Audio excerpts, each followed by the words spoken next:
L'objet de notre billet science avec vous, Julia Siger. Bonjour, Bonjour Julia.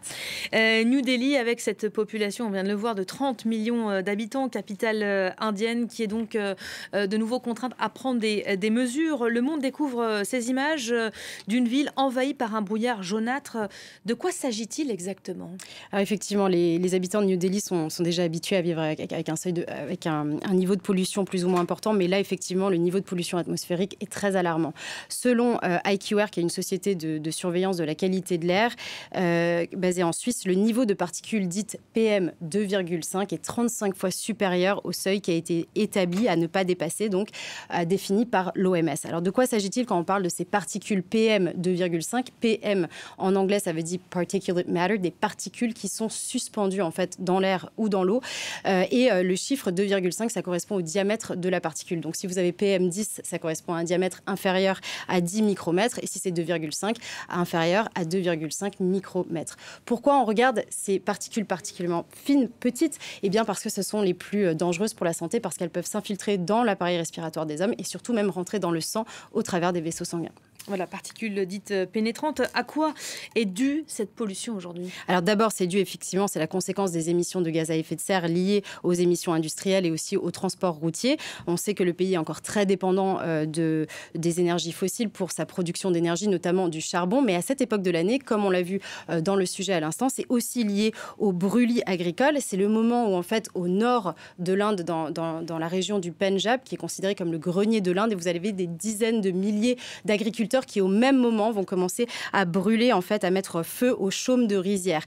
En fait, ce qui se passe, c'est qu'ils n'ont que 2 semaines entre la récolte du riz et la plantation du blé. Ils doivent aller très vite pour se débarrasser de ces résidus qui sont au sol. La pratique est interdite depuis 2015. Pourtant, c'est encore 35 millions de tonnes de chaume qui partent en fumée chaque année. Alors évidemment, la solution, ce serait d'acheter évidemment un tracteur, mais ça coûte extrêmement cher. C'est pas donné à tout le monde. Une équipe de France 24, Elisabeth, s'était rendue justement sur le terrain pour enquêter sur ce sujet.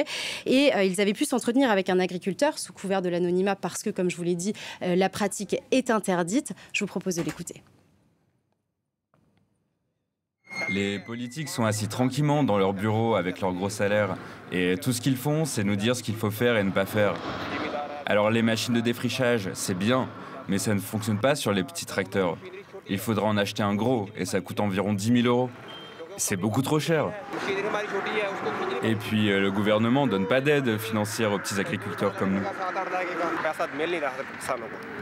Alors cet appareil de défrichage dont il parle, c'est un tracteur qui s'appelle le Happy Seeder. Vous allez le voir sur ces images. C'est un tracteur en fait qui permet de couper et de soulever la paille de riz et en même temps de semer du blé dans le sol, même de récolter la paille de riz et de la redistribuer sur la zone ensemencée comme paille. Et l'efficacité est absolument incroyable. Ça a été même étudié, publié dans une revue scientifique. Ils estiment que l'utilisation de cette technologie a le potentiel de générer 6 000 à 11 500 roupies indiennes de bénéfices supplémentaires par hectare pour un agriculteur moyen. Alors l'État a commencé à prêter ces machines aux agriculteurs pour essayer de les convaincre d'arrêter de faire ces feux de paillis. Mais il faut savoir que la pratique est encore extrêmement utilisé, le territoire est vaste.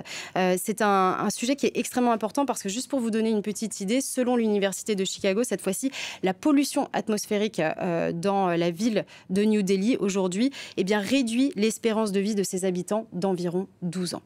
Assez considérable. Merci beaucoup, Julia. C'était le billet science du jour.